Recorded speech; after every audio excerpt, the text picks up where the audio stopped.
How is the process for picking a new chairman, and are you part of that? That was my only question. Well, it's a great question. Thanks a lot. What happens is the chairman works for the State Central Committee, and we have votes on the State Central Committee. It's an 18-member board, and the proper course of action should have been to consult with the State Central Committee and to have like an open process where, 10 people come up and say, hey, I'm interested in the chairman, even though, some of them, maybe all of them, it would be unacceptable. But the proper protocol would have been to go to the committee, explain what was going on, have an open process. But what happened in this case was, it was basically, Dan, it's time to move on, basically. I mean, it's not a voluntary thing. It's not. Okay. Well, that would be news, my friend, because it's not being reported that way. Okay. Well, I'm not going to elaborate, okay? Right. Good enough. I'm not going to elaborate. I'm just pointing that out, that good. you just made news, but there you go. Well, they're going to have to decipher through some hieroglyphics, but I think that, okay, I'm probably messing up, but... that would be the first time that's ever happened here, Michelle. I know. No. What I'm saying is, this properly should have gone through the State Central Committee, and the names should have been vetted, and instead what happened was the candidates, the governor's candidate, the Senate candidate, feel that they should have their guy in there, and it's way more complicated than that. It's way more complicated than that. And what happened was they made a decision that they thought was going to sit well with everybody, and it did not sit well with everybody. It actually blew up, and the state of our party right now is people all over the state, big-time Democrats, are furious. I'm not even underestimating this. I was the spark that lit a big bonfire. I was the first one out that was upset about this, but believe me, there are some major players that are very, very upset about what's going on right now. So Tim Jeffers is the choice of the candidates. I don't know if that's going anywhere.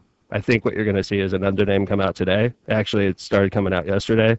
This man named Joel Miller. I think that Joel Miller is going to be the next chairman. And he's a good guy. He's a political, strategist. All right, let's pick that up again, right? I'm telling you, the funny thing is, all the major players are lined up behind Tim Jeffers, and what you're seeing is sort of a revolution that the rest of us are coming up with somebody else, and I think that person's going to be successful.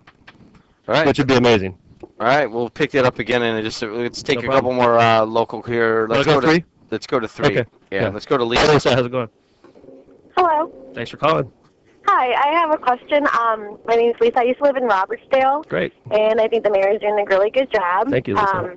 And my question is in regards to, I work with a whole bunch of young college students, go to Purdue Cal, and they were questioning me because they recall that I lived in Hammond about this new club that you're opening, or the city's opening, called Aquavore. Somebody's investing money, and I've never heard anything about it.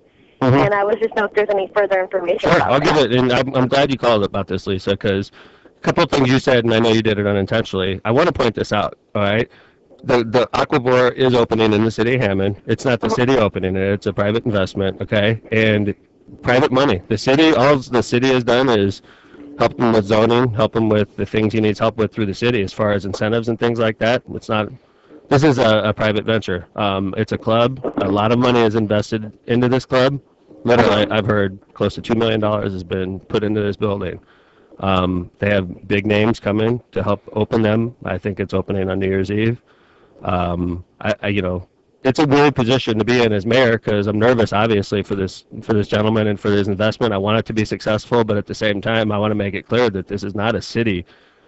But we are not, in the club business. We did not put incentives into this, and we want him to be successful, and I want to live, in harmony with him because our charter school is our major investment downtown, and that's right around the corner. So, but as far as whether it's going to be a first-class operation, I can tell you that. Did I answer your question, Lisa? Sure, go ahead. No, I was wondering. I just started rambling, so.